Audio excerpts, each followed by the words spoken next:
Our next topic for discussion will be difficult cases in inpatient management of COVID-19 disease.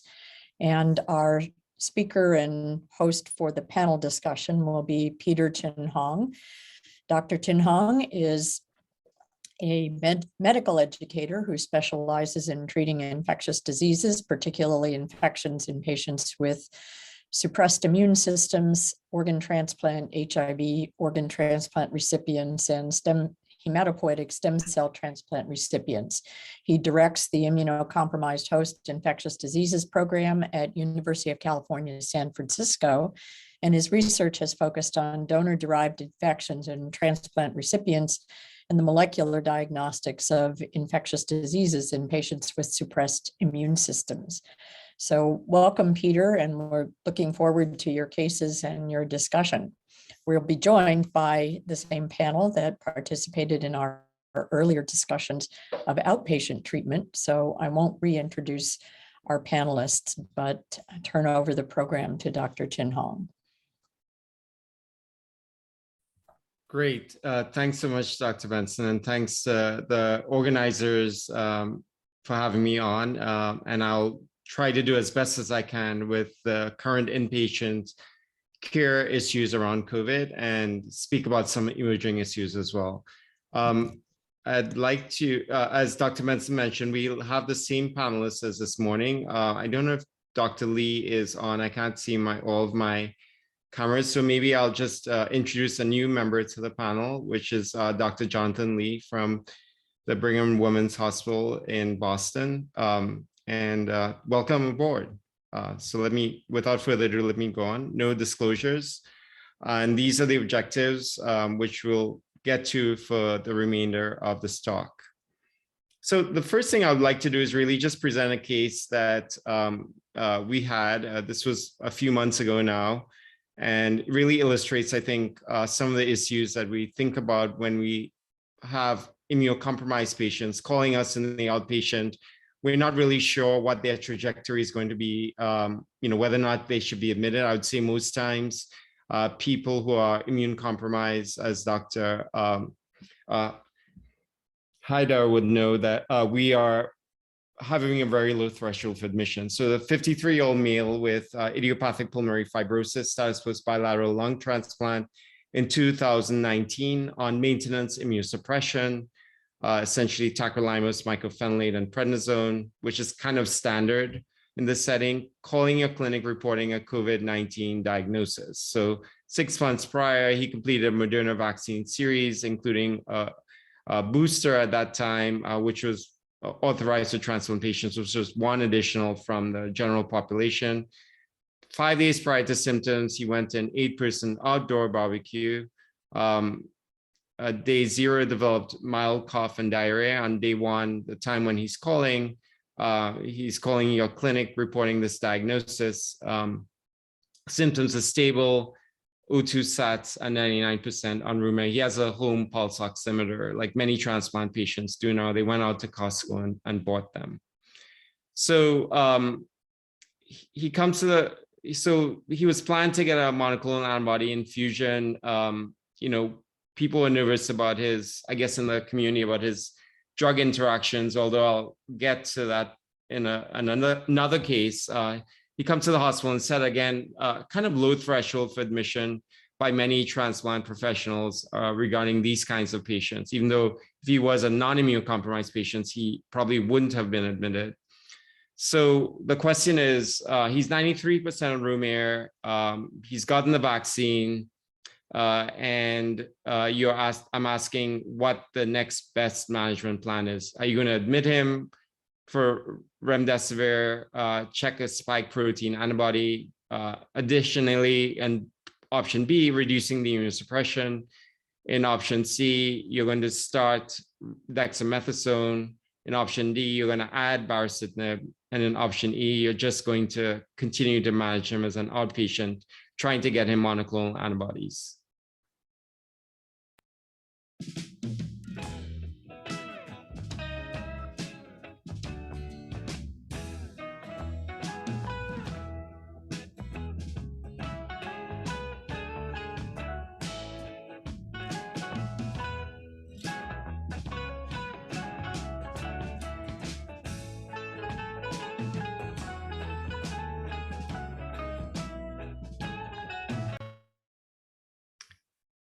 Great. So I see that people are essentially, most people are going to start dexamethasone.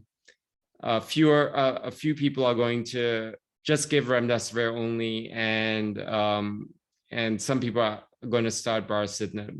A group of folks are also going to see him in outpatient. I think there's no magic formula per se, and there's someone who looks relatively okay. Maybe he's vaccinated, so you're not really sure. So I'm just going to ask Gadi, what is your thought about how you approach somebody who's kind of on the edge as an outpatient transplant patient? Maybe they should come in, they're looking okay now, they might have gotten vaccines. What are your thoughts?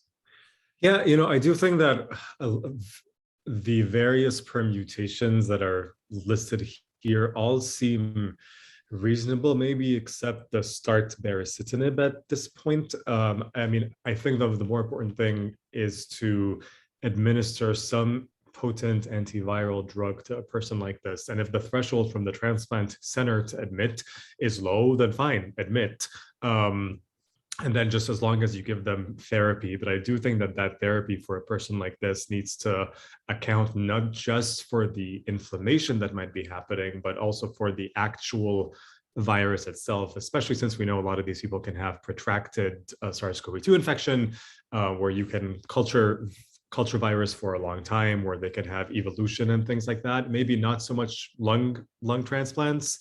And so, if you think they're looking okay and they can go to an infusion center or your ER, get a dose of monoclonal and go home, that's fine. If you're a little apprehensive about this and you want to admit them for remdesivir, and if they end up being hypoxic, throw in some dexamethasone, that's fine too. I think we're also a bit restricted in how we can use monoclonals for people like this because of the EUA criteria, which don't provide us flexibility to give it to someone who's in the hospital, but who, let's say, is SARS-CoV-2 IgG seronegative. We know from the Regeneron trial from about a year or so ago that these people, even if they're in the hospital, benefit from MABs. That sort of language isn't there for the other MABs. These sort of trials haven't been done for the other MABs, so you really are restricted with your options there. For me, that really would be the only reason to check a spike IgG, although I know that other people might want to check it for other reasons. Great, thanks so much, Gary. That's exactly all the questions we were asking as well. And to the audience members who aren't used to taking care of transplant patients, I would say, this is the approach we have for immune compromised individuals admitted as well. So it may also be a consideration in someone with low T cells, et cetera. Kara, I was just wondering, given your work in monoclonal antibodies and thinking about that and convalescent plasma, what are your thoughts around immune compromised individuals and the use of these agents in the hospitalized patients, and what's the evolution of thinking, and where do you think we might go from there? Yeah, I think that while overall there really has not been demonstrated benefit of antibody-based therapies in the hospitalized setting for the global hospitalized population with COVID, there does really seem to be a signal for potential benefit, survival benefit, organ support-free days with antibody-based therapies in immunocompromised patients, in particular seronegative, as Gady mentioned, observed with casirivimab and devimab, and with convalescent plasma, particularly in those with the humoral deficiencies. And so I think there is a role for antibody-based therapies in that setting in hospitalized patients. And there is no EUA, as far as I'm aware, for MABs for hospitalized patients. There is an EUA for convalescent plasma. I think one concern I would have with convalescent plasma is just the titer, getting adequate titers. I think high titers are really important. With MABs, you can control that more because you know what dose you're giving. And then the other concern would be the convalescent plasma supply. Is there sufficient supply from patients who recovered from Omicron to know that that convalescent plasma is going to be active against the current variants that someone might be admitted with? So I think I would really consider convalescent plasma, especially in a seronegative patient and someone with humoral deficiencies. and would try possibly, to try to get bebtelovimab, perhaps by compassionate use, or alternatively give convalescent plasma in that setting. Great. Thanks for a really robust summary, Kara. I think that for the general audience, even though we have de-emphasized convalescent plasma monoclonal antibodies in the general population, I think in the transplant population, in the heavily immunosuppressed patients, people are still using it for all the reasons that are outlined. I think in general, if you can get the patient a part of a clinical trial, that's probably the best way to think about the general population. But in transplant patients, we are still sometimes using it. So for this patient, we actually admitted the patient for remdesivir, didn't give dexamethasone yet. The O2 SAT was okay, and checked the spike protein antibody just as a proxy of both vaccine response and whether or not, and then correlated with that, whether or not we need to give him any convalescent plasma monoclonal antibody product. Probably easier to give him convalescent plasma right now, given the EUA and the products that we have, and a high titer, as Kara said. So in general, when we think about treatment of patients with COVID, just to break it down into two boxes, we treat the virus and we treat the inflammation early on. And that's why from Dr. Kim's cases this morning, the focus is really on early treatment with Paxlovid, because you really want to intervene early with shutting down the virus factory, because if the virus factory isn't shut down, the body gets angry, and that's why you need the anti-inflammatory drugs. So in terms of shutting down the virus factory, you can do that by remdesivir, Paxlovid, molnupiravir, et cetera, but monoclonal antibodies are also potentially useful for neutralizing that virus. So it's essentially like shutting down the factory to prevent ongoing infection of other cells. And then after a while, inflammation becomes an issue, and that is what causes a lot of morbidity and mortality. So then you think about dexamethasone, baricitinib, tocilizumab, and there's some emerging therapies we'll talk about as well, infliximab, abatacept, and sabizabulin. So just a few words of remdesivir as it relates to immunocompromised individuals. I know many listeners have used remdesivir extensively by now, but there haven't been many immunosuppressed patients in the trials. There have been included, but not many of them, and there hasn't been many subgroup analyses. There's a higher risk of potential drug interactions toxicity in general when you admit these patients, and immunosuppressed patients, that's been mentioned, can have prolonged viral replication. So a question is whether or not you retreat somebody if they continue to be positive. We'll talk a little bit about that as well. And again, antivirals may have more benefit due to impaired immune response, but earlier is better. And transplant patients, immunocompromised patients, have a high risk for viral mutation variants. And this, these are examples of patients. This one patient on rituximab with CLL, treated with remdesivir, developed a mutation RDRP. And you can see that in these patients, you can have prolonged viral shedding. So what do we know about how do we use remdesivir in 2022? Well, in general, in the beginning, we treated the sickest of the sick with remdesivir. We realized over time that earlier treatment, just like with Paxlovid, is probably beneficial. We treat generally all patients hospitalized with COVID with remdesivir. In terms of immunocompromised patients, it appears to be safe. There's no signal of increased toxicity with liver in the setting of renal failure.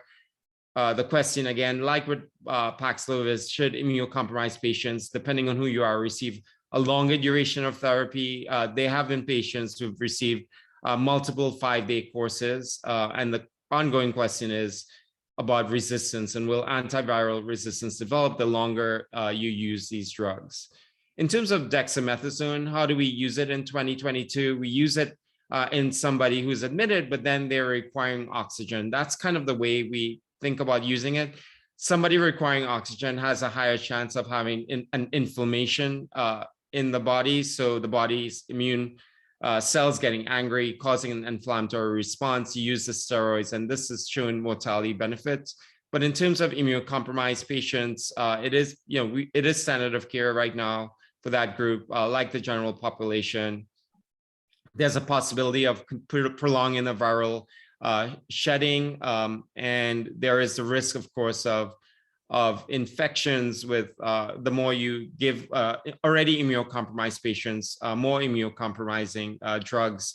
But again, it's always the risk and benefit that we think about. So in general, for immunocompromised patients, we use the same threshold for initiation as a non-immunocompromised patient population. We'll continue to look at complications, although patients who are transplant oftentimes get steroid pulses because of rejection. So it's always a risk-benefit situation. And given the mortality benefits, we're continuing to use it in that way. In terms of the other anti-inflammatory drugs, tocilizumab and baricitinib, two other widely used drugs right now. Immunocompromised individuals are excluded from clinical trials, but we still use it in immunocompromised patients.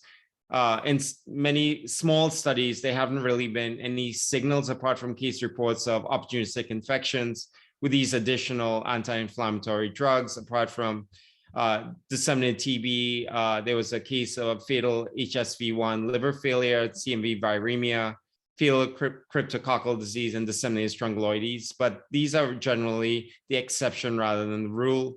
The way we use tocilizumab and baricitinib in 2022 is somebody coming into the hospital, everybody gets remdesivir, you require oxygen, you get dexamethasone.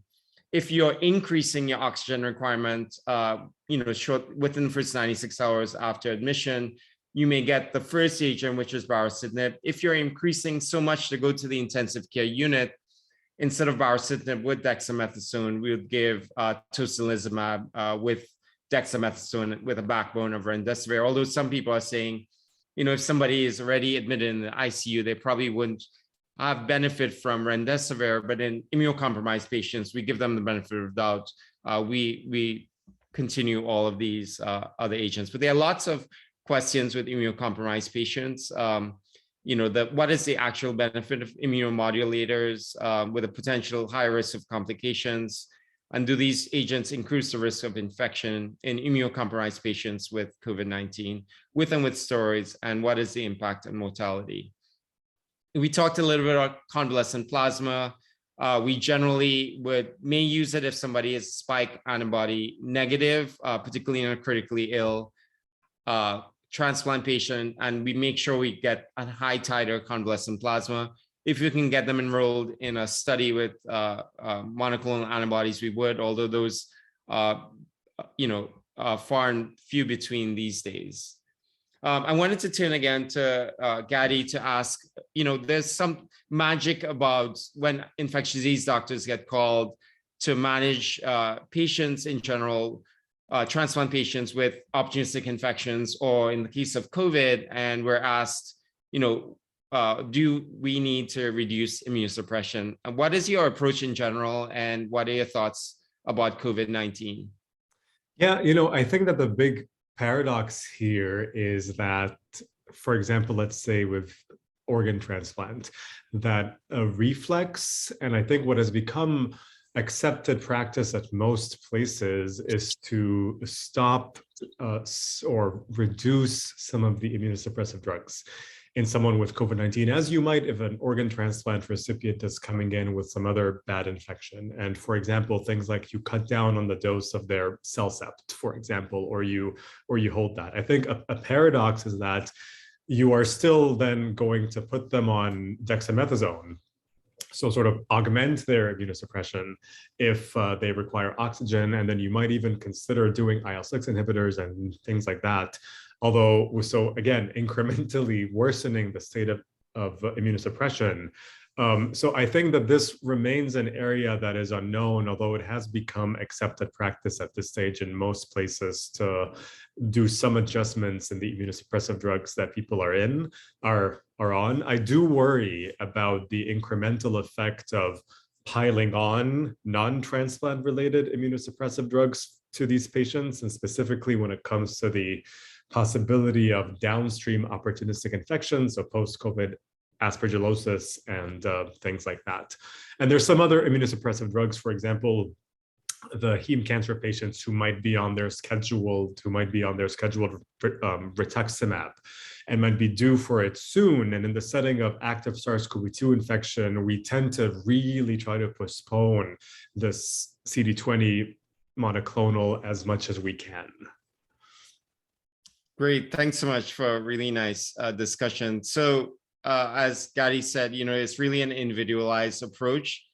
I would say that in general, the one agent that we might have some give is mycophenolate. But the big point for the listeners is that there is still a potential, when somebody has, but even if they get an infection on top of the COVID, that's an opportunistic infection, we would try to at least try to have that balance of reducing the immunosuppression a little bit.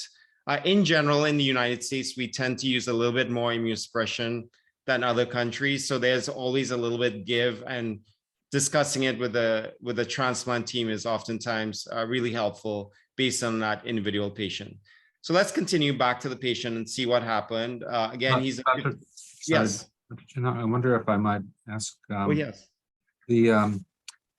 Dr. Lee has done a lot of work on the virology of viral persistence, and I'm curious if he might want to comment here about the barrier to resistance of the different SARS-CoV-2 drugs. We're used to that with HIV, that protease inhibitors and second-generation integrase site inhibitors. It's hard for HIV to get resistant, but I'm interested in his comments on remdesivir versus monoclonal antibodies in terms of what resistance has been seen, and then with our oral drugs, if he could share his perspective on that for immunosuppressed people in particular. That's a great question, Raj. John? Yeah, thanks a lot, Raj and Peter. I think that's a great question. And actually, the experiences that we've had with COVID-19 seems to really mirror what we've seen with HIV, in the sense that the areas of the virus that is most exposed to the host immune response, in this case, spike, is also the most flexible and can tolerate the most changes. And that, unfortunately, leads to higher rates of resistance. And we've seen that with a number of different monoclonal antibodies, bamlanivimab, casmdevimab, sotrovimab, that have lost kind of its efficacy against various variants. In addition, there's been reports of sotrovimab, for example, resistance and resistance to other monoclonal antibodies, especially in immunosuppressed individuals. And this, I think, reflects what we see in HIV as well, where a lot of even the broadly neutralizing antibodies that we use with HIV sometimes can be a bit more fragile than we'd hope, just because it's targeting an area of the virus that is more flexible and has more variation and diversity. And then in terms of Paxlovid, there's been descriptions of Paxlovid resistance in vitro and in cell culture. Really, and haven't really seen, I would say, very many cases in practice, and including in post-Paxlovid rebound cases that have been sequenced. Resistance appears to be very rare, which is a silver lining here. And same thing with remdesivir resistance. I think Peter, listed a case report of remdesivir resistance. And so I think immunosuppressed individuals are going to be at higher risk of developing resistance, given the larger, I would say, burden of virus and probably more diverse virus, especially if they've had active viral replication for a long period of time. And so I think ideally, these are the kind of patients who I think would really benefit from combination therapy, although it is challenging right now to give combination therapy. Great, thanks, John. That's a great summary in a very, I think, changing and confusing area to many of us. So let's continue with the case. Again, to recap, this is a 53-year-old male, status was bilateral lung transplant on maintenance immunosuppression, hospitalized with COVID. He was admitted, his SATs were not doing too badly, 92, 93%. His X-ray looked like it had chest bilateral infiltrates. So, again, we start pretty much everybody, particularly immunocompromised, remdesivir, regardless of O2 SATs. We negotiated with the surgeons to hold his mycophenolate. There was some give there. On day 5, he started requiring more oxygen.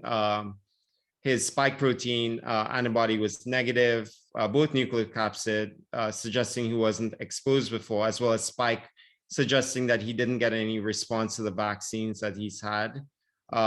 He was started on dexamethasone, O2 requirement, and then he was being very dynamic. So by day 8, he continued to increase his need for oxygen, was placed on high flow nasal cannula, and then intubated.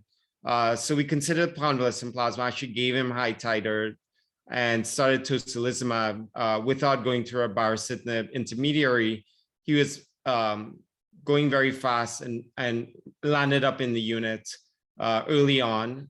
So we combined tocilizumab with the dexamethasone and the remdesivir. So by day 20, he was extubated and his SARS-CoV-2 PCR was negative. But the plot thickens because on hospital A number 20, he's doing fine, extubated. We thought that was the end of it.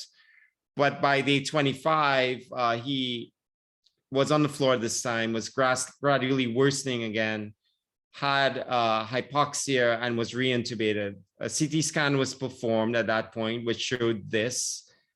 Basically, I'll have you think about what this might be, and then I'll give you an interpretation of the answer. But maybe there are 2 processes, maybe they're 1. So the question is, what is the most likely cause of decompensation? Is it aspergillus? Is it drug toxicity? Is it SARS-CoV-2? Is it SARS-CoV-2 and aspergillus, or none of the above?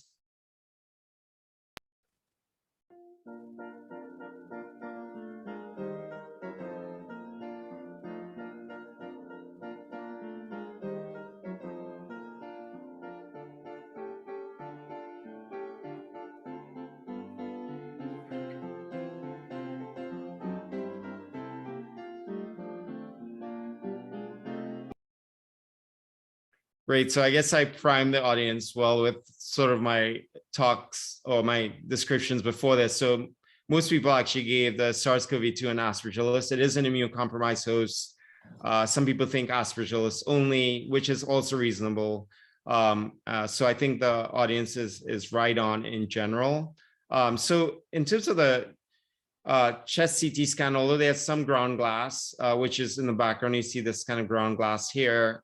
There is also some nodules with ground glass around it, even though these nodules are so big, they're kind of coming together. That looks like consolidation, but definitely kind of nodular in its origin.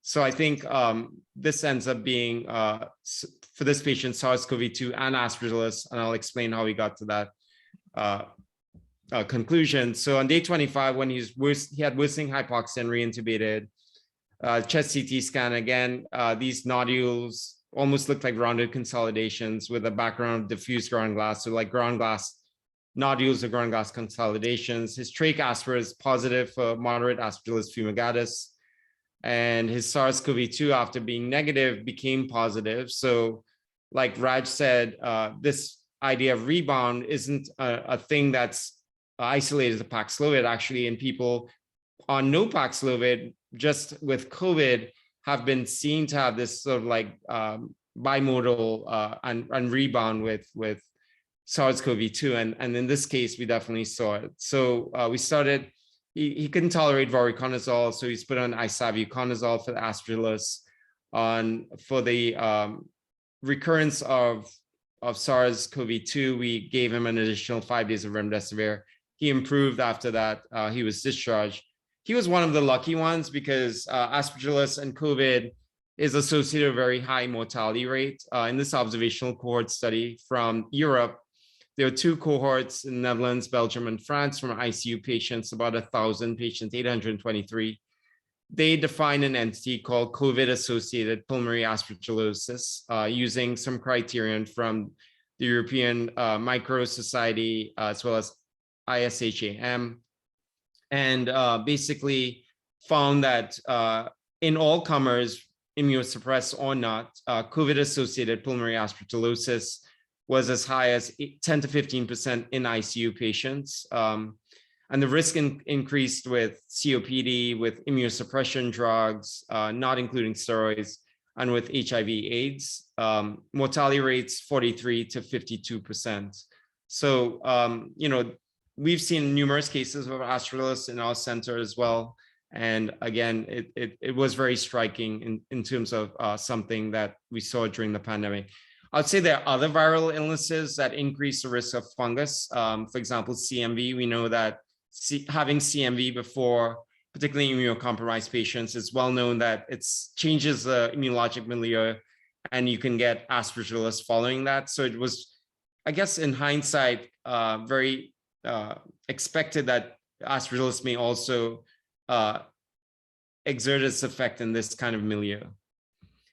I wanted to just close on, for this case, on some emerging COVID therapies. Just a couple of days ago now, top line results from the ACTIV-1 immune modulators clinical trial, showing that for moderate to severe COVID, all patients given a backbone of remdesivir and dexamethasone looked at infliximab versus placebo at 28 days with about 1,000 patients. No difference in time to recovery, but 44% improvement if you got infliximab with this backbone of remdesivir and dexamethasone for clinical improvement. And interestingly, statistically significant mortality benefit if you got infliximab versus placebo, 10% versus about 15%. If you got abatacept versus placebo, pretty similar in that analysis, clinical improvement about 34%, mortality benefit 11% versus 15% statistically significant. And again, there's some excitement about, or cautious excitement about sabizabulin, which is a oncology drug. It's an oral drug, a microtubule disruptor. In this trial, looked at a phase 3 randomized control trial, looked at moderate to severe COVID patients. About 200 patients were enrolled, but they looked at the interim analysis for the first 150 patients. ICU days down by 43%, mechanical ventilation days down by 49%, hospitalization down by 26%, mortality benefit 20% in the sabizabulin group, 45% in the placebo group, and also fewer adverse events, interestingly, in the sabizabulin group. So that is kind of interesting and may change the landscape. But I guess just some questions for the panel that I've kind of chunked here, but maybe since we ended on the emerging therapies, I wanted to ask Raj maybe to comment on how do you think of the role of these emerging therapies in the care of hospitalized patients? You know, I know some people are sort of wary about these results of these newer agents. Is that going to change what we do in the future? Is there going to be anything coming up in the near future that we might think about?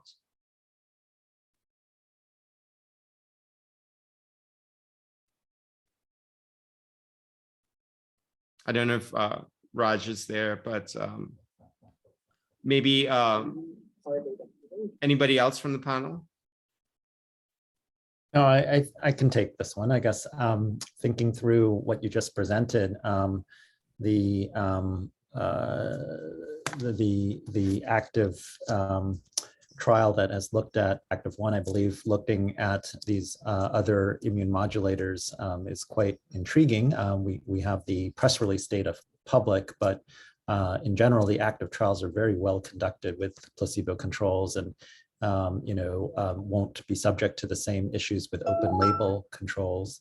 You saw the mortality benefit, which is what we're looking for, and whether this would represent an additional alternative to both baricitinib and or tocilizumab, each of which have had major supply issues in times of surge. And so infliximab as a agent does have some biosimilars and is sort of with us longer, and we have perhaps a different access in terms of supply, and also around the world may represent an interesting option.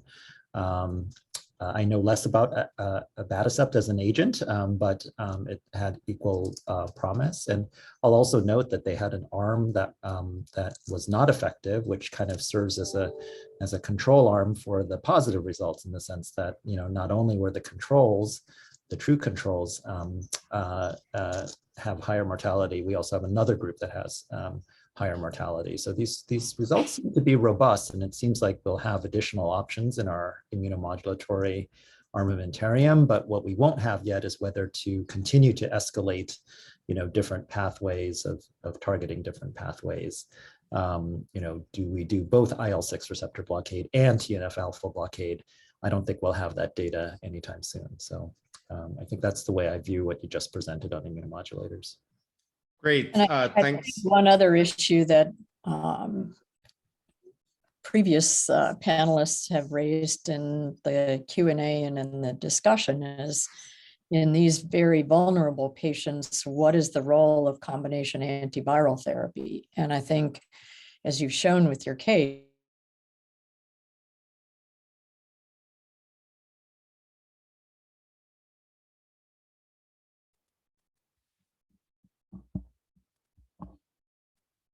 what options are in development where we might be able to use combination antiviral therapy. And I think this group of individuals with moderate to severe disease that are immunocompromised is the population where I think we need to be exploring that concept in clinical trials. We did it with HIV, obviously, and people who needed better therapy. And I think we're in the same situation with this group of patients that need more effective antiviral therapy than just giving another dose of remdesivir for 5 days. So I think there is a hole in our armamentarium there for people who have ongoing viral shedding, viral replication that's detectable, and what we can do. There are a couple of additional 3CL protease inhibitors that are in development, but most of those clinical trials are aimed at the outpatient setting, just like Paxlovid was, and molnupiravir. And molnupiravir failed in the inpatient population setting. So I think there's room for improvement in our antiviral armamentarium, not just in our anti-inflammatory armamentarium.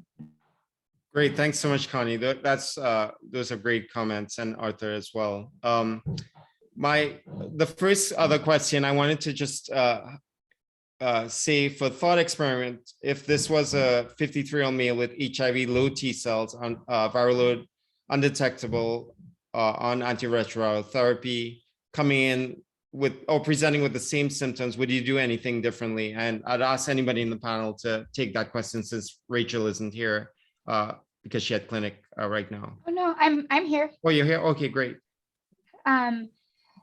Yeah, I don't think that I would do much different at the beginning. I think, you know, this is someone who falls into the moderately immunosuppressed category based on their very low CD4 count. I think the main consideration is to just check their ART regimen and make sure that they're not on a protease inhibitor before starting dexamethasone.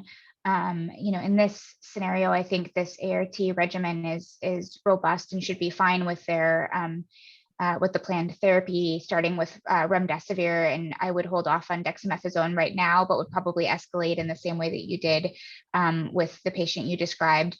And then just watching closely as people get, you know, critically ill, oftentimes their renal function changes and we have to change ART. Again, this is a pretty reasonable ART regimen in terms of changes to renal dosing, but just thinking about those things as somebody becomes critically ill, but I might have used baricitinib in this patient further along the course, but not at this stage.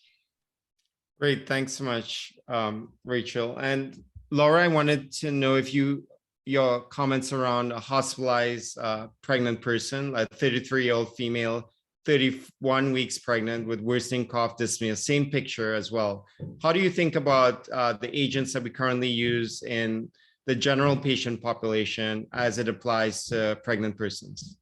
I think essentially the same ones. So this patient, you know, the 93% is not so good in pregnancy as I'm for, it's fine for mom, but at 31 weeks, the fetus needs much more oxygen than that.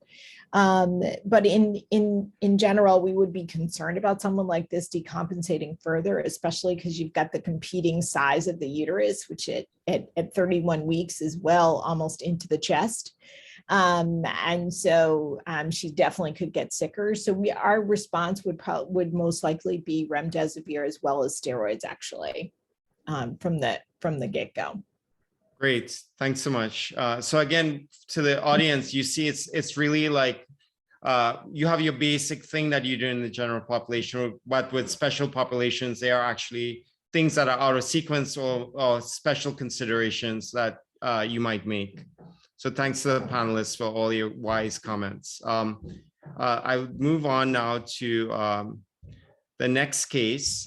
This is a real case again, a 44-year-old female, status post liver transplant, 2019, maintenance immunosuppression as an outpatient on Paxlovid, SARS-CoV-2 positive. She's admitted with acute renal kidney injury, creatinine of 4.0, baseline 1.1.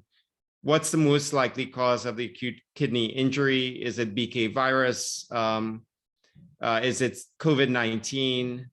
Is it multisystem inflammatory syndrome in adults, or MIS-A? Is it Paxlovid, or is it none of the above?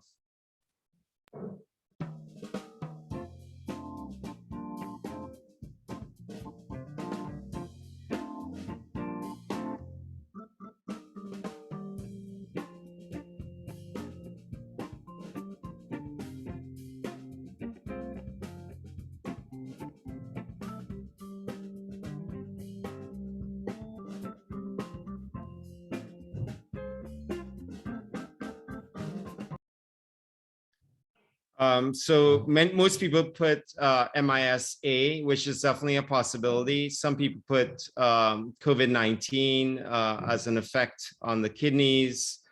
Certainly, there is some thought about, if the patient was recently transplanted and the donor had COVID-19, there's a possibility that that might increase,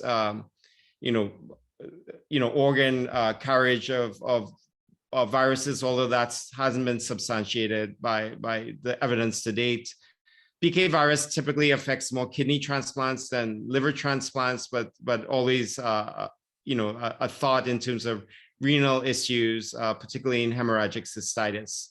And about 10% of the people put Paxlovid, 20% none of the above. So again, a real case, and the answer and the culprit was Paxlovid, and I'll show you why. So when this patient came in, the tacrolimus level was checked. It was more than 60.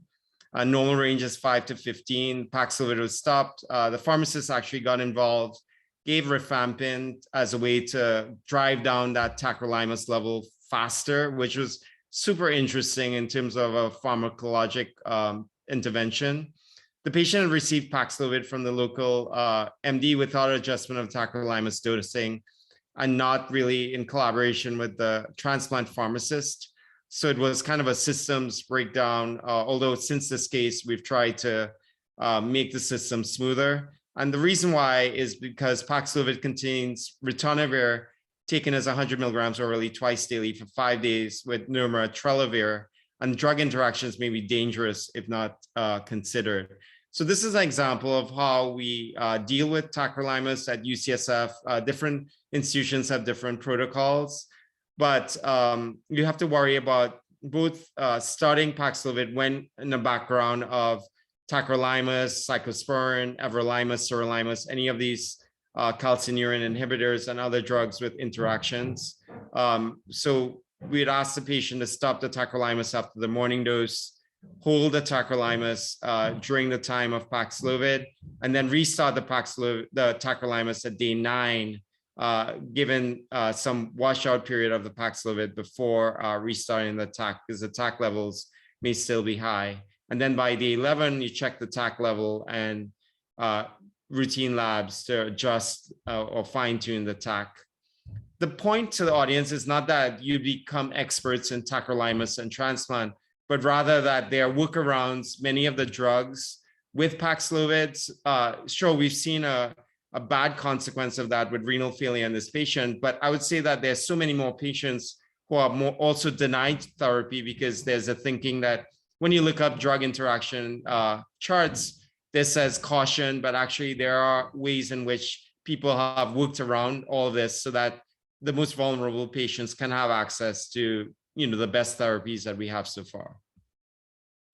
So I know much of this has been talked about in the first case, but I just thought for booster, if anybody can just, maybe Rachel or Arthur, just your favorite drug interaction checker, and do you stop there? Do you talk to the pharmacist, particularly with some of these kinds of patient issues? Sure. We love our ID pharmacists, obviously, and they are so useful to and helpful, and really can't live without them. And they've also been carrying a lot of the lion's share during this pandemic of extra work. So really appreciate their assistance for some borderline areas. I think tacrolimus is a famous one with these very dramatic cases, as you just presented. We tend to try to avoid use at all of Paxlovid and refer them for IV therapies as a result. And I think, if you do this a lot, you begin to recognize that, certain statins interfere a lot, the amlodipine, they advise half the dosing. These are just become sort of a bit of pattern recognition, the same way like common drug interactions with HIV drugs like metformin and dolutegravir, those kind of things just become a little bit second nature once you've done it a while. But I think it's still crucial to run your drug interaction check. I use the Liverpool site. I've become very familiar with that for hepatitis C therapy. And if you recall, there was one with ritonavir. So we actually did think about that a lot several years back with one regimen. So, and I just find that site is particularly user-friendly in that you input all the drugs. As long as it's available in the UK, it seems to show up there. You can even type in brand names of hepatitis C drugs, for instance, in the Liverpool site, and the generics come up. So that's very helpful. Great, thanks so much, Arthur. In the interest of time, I'm going to skip question 2 and 3 because that was covered really well in the previous session. Therapeutics for outpatients and who to prioritize for Paxlovid. And maybe ask Connie, can you prescribe a person a course of Paxlovid to take abroad in case they get infected? What you think you would like to do and what actually you could do?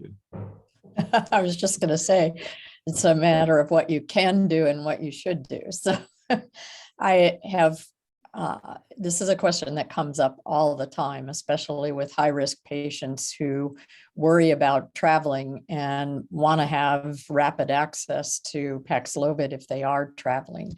I encountered it in a trip myself with an elderly couple on a hiking trip to Ireland this spring. And their physician did prescribe them Paxlovid to take with them on their trip should they become infected. And in fact, one of them did and started Paxlovid right away. I think this is variable from location to location. I know that there are pharmacies in our area that don't ask. And I guess it's another case of don't ask, don't tell, but if they have a valid prescription from a licensed provider, they fill the prescription without asking whether the patient has a positive test for Paxlovid or for SARS-CoV-2 or not, and fill the prescription. Other pharmacies are very much dedicated to what the current recommendations state that you can use Paxlovid for, and right now that's not one of them. So I'll be interested to hear what other people have done, but. Well, I think, Connie, you really captured the nuance of the situation now. I think as ID docs, we know it's a fine idea. In fact, it's a good idea. We give prescriptions all the time for people going abroad for traveler-associated diarrhea and entamoeba, histolytic, and all sorts of things. So, it's just, the nexus or where we are right now. I don't know if anybody else had any other comments, and if not, we'd move on. Great. So I'll present the third case now. This is a current inpatient we have right now at UCSF. 34-year-old male with HIV, viral load undetectable, with recent syphilis treatment, presenting to the emergency department with sore throat, headache, malaise, generalized rash on the body, including oral and genital lesions. He says it looks like zits, but they're bigger. So what's the most likely diagnosis? Is it COVID-19, BA5? Is it monkeypox? Is it syphilis with a Jarisch-Hirshheimer reaction, or any of the above? Or I say all of the above.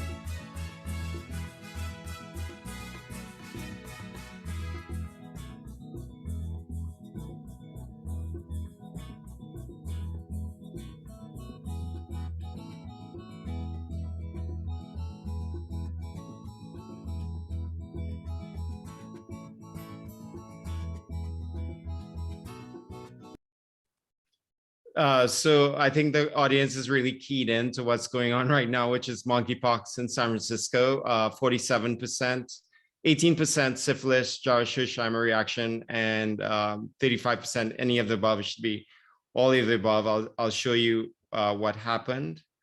In this case, the patient was positive for SARS-CoV-2. The sore throat, had the orthopox virus PCR positive. It was monkeypox, but chest X-ray was negative and 98% room air, and the patient was treated with tecovirimat. It was also thought that the patient had a Jarisch-Hirshheimer reaction from syphilis treatment with penicillin for secondary syphilis a few days ago. So all of these things were presenting at the same time. And in these pictures, you can see, first of all, let me go back to the original picture. You see that there's this rash that was actually part of the syphilis, but then on top of this rash, there were these things that looked like pimples. And then when you did an exam in the other parts of his body, you saw more of these sort of pimples on top of this maculopapular rash. When you look at his hands, his palms, there was this other kind of pimply looking thing here, so fluid-filled pustule almost. And then in his anal area, you see a lot of sort of like almost coalescing pustules together, causing very, very painful lesions for the patient, very difficult to defecate, feeling a lot of stigma to it with this rash. He was treated with antiviral tecovirimat. So first of all, let's address the issue of hospitalization with or for COVID in 2022, now in July. At least, we've been seeing in the hospital side a lower proportion of hospitalized patients with serious disease, lower ICU census, fewer mechanically ventilated, shorter stays. Stanford UCSF, the data right now is about 65% at Stanford admitted for something else, even though they're SARS-CoV-2 positive. At UCSF, we're about 52%. And this patient falls into that. His chest X-ray is negative.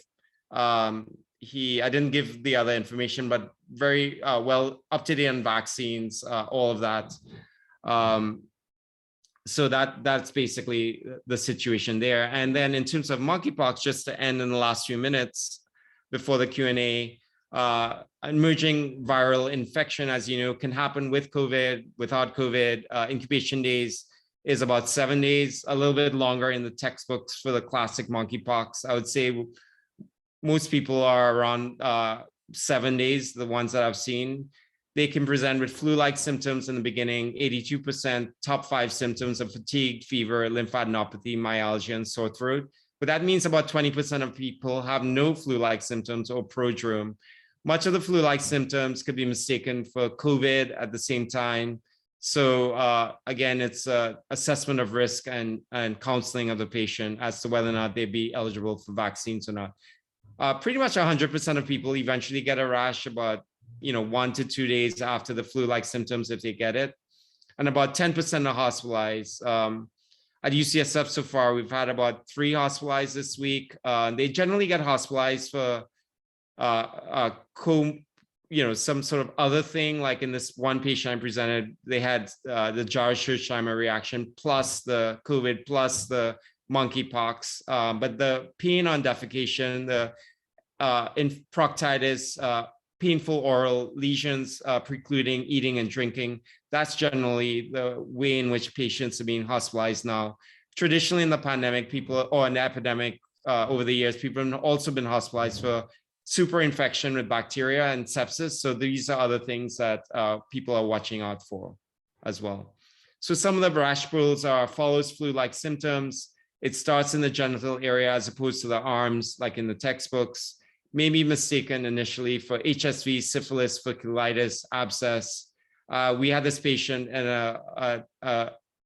another hospital in San Francisco who saw this inguinal abscess, was happily draining it in clinic, and then later on found out the patient actually had monkeypox, so had to get a vaccine. So, be wary of these abscesses when you're seeing them in clinic. The movement of the rash is key. So of course it starts in the genital area, then moves to the face, arms, and fewer in the trunk. The rash can be umbilicated, nice little divot. They can be extremely painful. And that's why a lot of patients who are hospitalized are being hospitalized. And then it's one of these palms and soles rashes like syphilis and Rocky Mountain spotted fever. The rash crusts over, scabs, and falls off in 1 or 2 weeks. But if you think about start to end, patients are kind of down for oftentimes 3 to 4 weeks. So unlike COVID, 5 days, 10 days, what have you, you're out of work for about 28 days. And that's really, really tough for some people who may have been, marginally housed or have income that requires day-to-day work.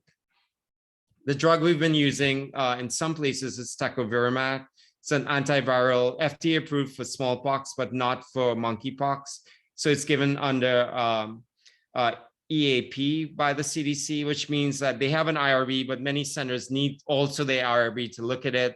At UCSF, we needed to use our own template. So that was a little bit of delay to get it ramped up. Not a lot of places have it available yet.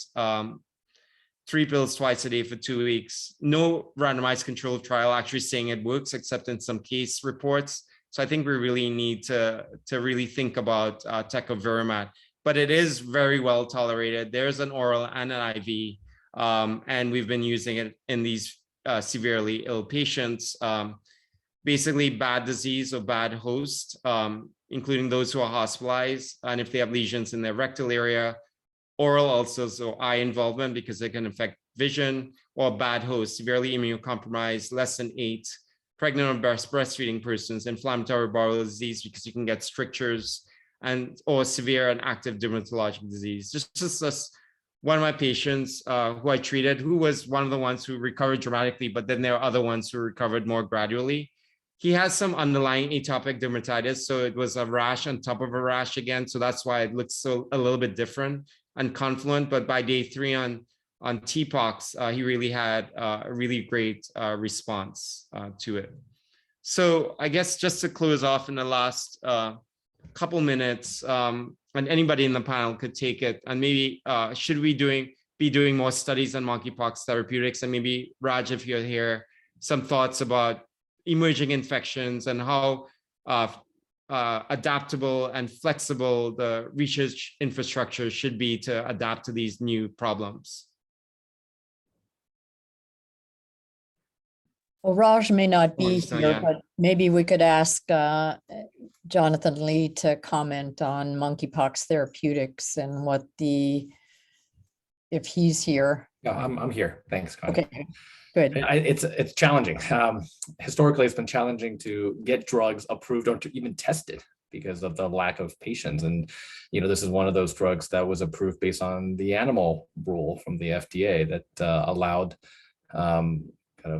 data from animal studies in combination with safety data in human studies to lead to FDA authorization or FDA approval. And I think that at this point, because the number of cases is really skyrocketing, I think this is the time to do some of these human studies so that we can prove that these agents really are efficacious. I mean, I think anecdotally, it does sound like these agents do decrease the duration of shedding and improve symptoms, but I think we really do need to take the opportunity now and actually study some of these drugs in patients. Great, thank you, John. And anybody in general about the role of co-infection these days? There's some thought by some scientists that when you have COVID, it's harder to get other infections. There's not a lot of great evidence around that. And obviously, we've been seeing a lot of co-infection, particularly in this monkeypox era and COVID era. So are you asking about co-infection with monkeypox or? Well, just co-infection in general when you have COVID.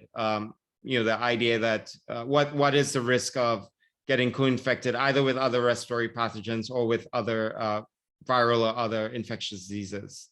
And does COVID sort of like crowd out the other field, which is the thinking, one line of thinking about influenza, although, there isn't a lot of evidence around that.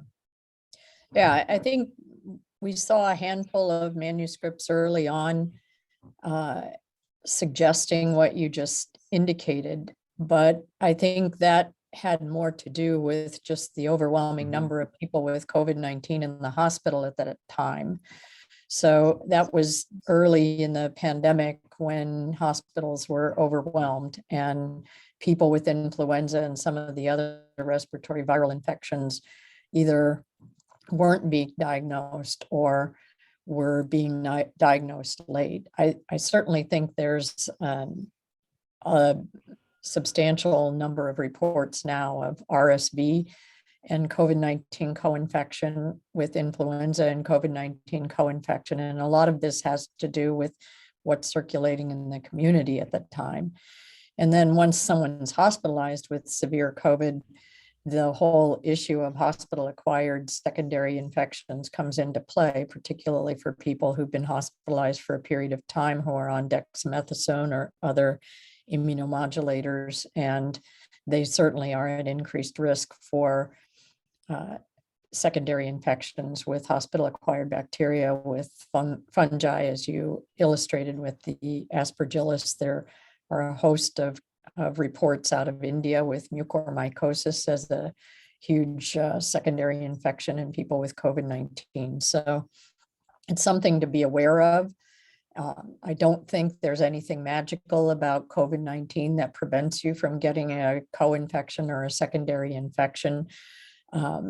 It's just a matter of what's circulating in your community, what's circulating in your hospital, and whether you're being appropriately monitored for and utilizing diagnostics to detect them.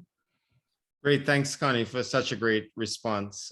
So in the interest of time, I'm just going to end with this, not a Wordle, just a cosmic brownie. I don't know why people are really into Wordle. I really haven't gotten into it too much yet, but I know tons of people are really fanatic about it. The second one, not Wordle, just me being the only one awake in my apartment building at 4 a.m. And last one, my favorite personally, not a Wordle. This is how many tabs I have open on my work computer. So thanks very much for your attention. And thank you for those great cases and the discussion from the panelists. So I think we'd like to open it up to the audience. We have a number of questions that are in the Q&A. So I'm going to pose these where appropriate to other people, but we'll start off with having you answer some of these questions, Peter, since they're directed to you. So going back to some of the adjunctive therapies you talked about in the inpatient setting for people with severe COVID, there was a lot of attention early on anticoagulation in a large active trial that addressed that question. What's the role for anticoagulation in people with severe COVID? Yeah, so in general, I welcome everybody else to answer that too. First of all, I think as ID, we were sort of like put in a weird place to even give recommendations around anticoagulation in COVID. So that took us a little bit by surprise. But in general, we are, and the hospitalists are very much behind us, giving therapeutic anticoagulation in people hospitalized with COVID disease, not just simply COVID infection. During the course of their COVID. I don't know if anybody else had any thing to add from the panel to add to that in terms of their approach. I can answer. Our Yeah. approach at Mass General from the beginning has been to use prophylactic dose anticoagulation for hospitalized patients with COVID, understanding that it does seem to be prothrombotic. We've been more circumspect about therapeutic anticoagulation. Many of the trials that showed benefit did have a fairly large drop off from those eligible to those entering the trial, unusually so, close to 80%. And so while not necessarily representing selected patients, I mean, you can see that it's difficult to tell how you would apply like a blanket heparinization of all hospitalized patients. Yeah. And we also know not to do it if they're presenting rapidly progressing and they're on high flow or on or headed straight to the ICU, that at that point, anticoagulation seems to be not beneficial. And that was well proven both for moderate intensity in anticoagulation as well as high intensity. So I think because the trials that were more positive for therapeutic anticoagulation occurred in a different era and with that large drop off, we are kind of aligned with NIH that make it kind of highly optional, and most of our hospitalists are not applying it very aggressively, if at all. And I'll also point out there is another trial that came out looking at rivaroxaban for post-hospitalization for a month, and that did show a decrease in thrombotic events. It was an open label trial, so in other words, there could be differences in ascertainment of those events based on the assignment to rivaroxaban or not. And so as of now, I've not seen a change in guidelines based on that approach. And then finally, I think post-COVID, there's some interest in that as well, but again, way too unproven, but at this time. Yeah, and just to add one more thing, in Pittsburgh, we have a similar approach. So we were in many of these trials. And back then, our suggestion was for prophylaxis, just do what you would usually do. That's what we are still doing. And that for treatment, please enroll in trials. Now, the official recommendation from the health system is that if it's severe COVID-19, do not anticoagulate. And if it's moderate or they're on the floor, then consider, like Arthur said, it's sort of optional now. And I don't think people are being very prescriptive with it or are prescribing therapeutic anticoagulation a lot. I guess overall, my comment is that in this era, with people staying for shorter times, it is much less used, but it is an option in the toolkit. And I think in general, there's a lot of variation in services and how people implement it, but certainly not for the most severe and certainly not for the most mild cases or asymptomatic, but that murky in between. Okay, thank you. Let's go to a question I'd like to direct to Kara Chu.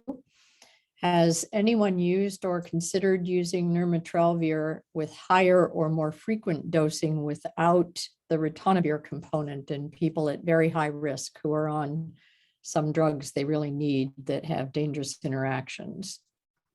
Yeah, so I have not considered this. I think that while a lot of the potential drug interactions with Paxlovid are represented by ritonavir, nirmatrelvir itself does have potential for drug interactions, potentially CYP3A4 inhibition, P2P inhibition. So I would not consider it free of risk in terms of drug interactions.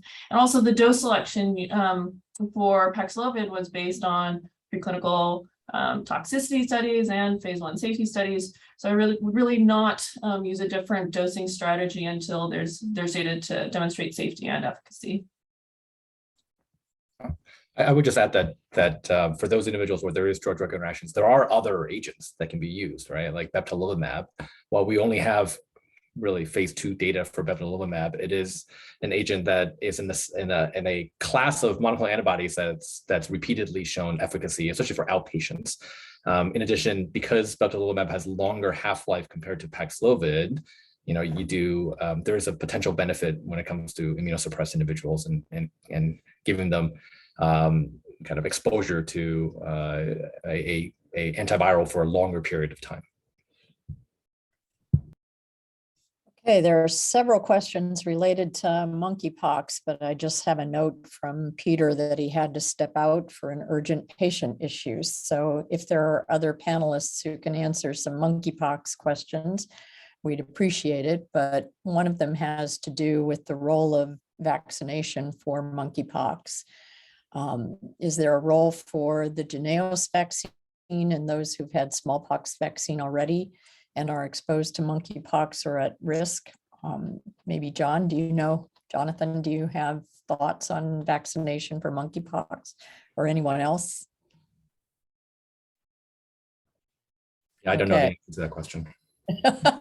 Yeah, I think that one. question may be beyond our panel's expertise. So we'll look it up. We'll try to look up an answer for you and get back to you personally, Michelle. So another question, how long are treated monkeypox patients infectious? Anyone have experience with that question?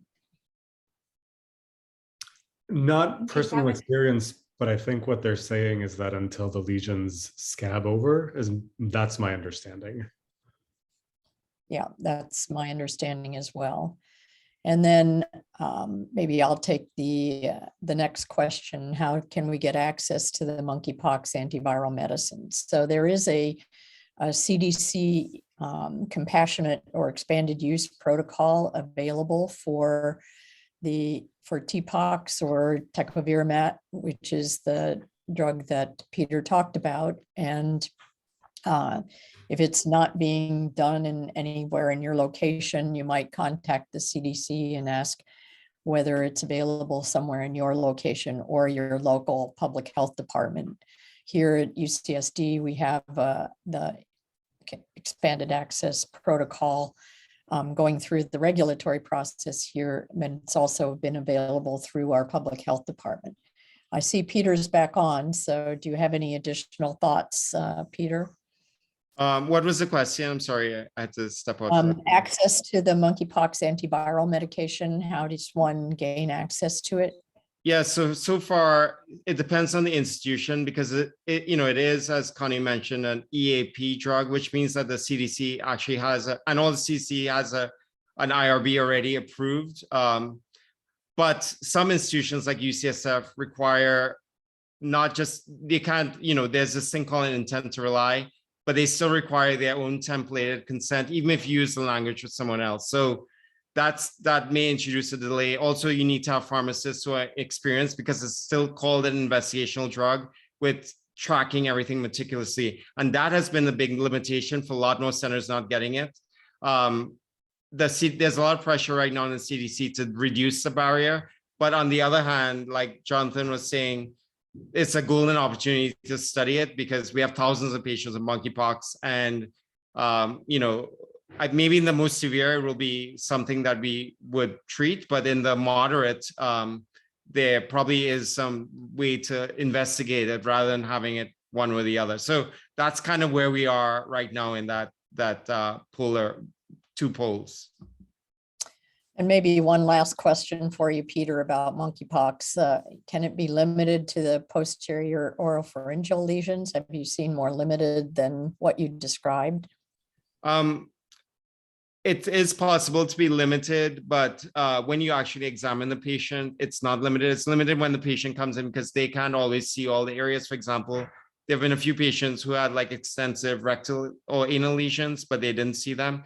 So it always, most times in my experience anyway, and from the literature, the biggest study is actually just a fewer than 100 patients from England in Lancet Infectious Diseases. They start off in the genital area and then move, and it's the movement that's sort of like clinically significant for monkeypox. I'd say that in this era now of widespread community transmission in the LGBTQ population, that diagnosing it and with the reduced barriers of having more commercial labs like Quest and LabCorp available to do the labs now, we should be checking more rather than only checking the lowest hanging fruit. And Connie, there's some. Go ahead. Sorry. Sorry, Connie. I was just gonna say, I looked at the CDC website about this question about revaccination with Jynneos after prior smallpox vaccine, and the CDC website says that those who are exposed who have not received the smallpox vaccine within the last 3 years should be revaccinated. So. Okay. So, and Rachel, you had a comment in the chat. Do you want to add to that discussion about previous smallpox vaccine and risk? Oh, just similar to what John said, is that people are probably at lower risk if they've been previously vaccinated. And so the recommendations, my guess, will change depending on availability of vaccine. We're in a triage situation where right now most health jurisdictions are giving vaccine as post-exposure prophylaxis to people who are confirmed contacts and starting to cautiously move into people who are at higher risk prior to exposure. I think it's possible that recommendation will change, if there is sufficient vaccine. We're not in that scenario right now. Great. Well, that puts us right about on time for our next discussion. So I'm going to close the Q&A and thank Dr. Chin Hong for an excellent group of cases and a great presentation of data related to inpatient treatment for COVID-19. We're going to move on to our next speaker now.